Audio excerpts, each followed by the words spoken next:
Hello everyone, আসসালামু আলাইকুম। Welcome to Rafaz daily cooking. আজকে আমি কেএফসির ফ্রাইড চিকেন রেসিপিটি সবথেকে সহজ এবং পারফেক্টভাবে দেখানোর চেষ্টা করেছি, যেটির স্বাদ কেএফসির ফ্রাইড চিকেনকেও হার মানাবে। ফ্রাইড চিকেন করার জন্য আমি এখানে চিকেনগুলোকে এভাবে কেটে নিয়েছি। এখন আমি এর ভিতরে মশলা দিয়ে দিচ্ছি 1 চামচ আদা বাটা এবং 1 চামচ রসুন বাটা।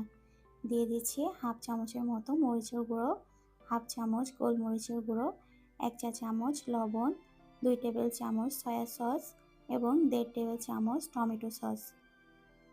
এখন আমি মশলাগুলোকে চিকেনের সাথে ভালো করে মাখিয়ে নিচ্ছি এবং এগুলোকে আমি 30 মিনিটের মতো ম্যারিনেট করে রেখে দিব। আমার মাখানো শেষ, এগুলো একটা সাইডে রেখে দিচ্ছি। এখন আমি একটি বোলে নিয়ে নিচ্ছি 3 কাপের মতো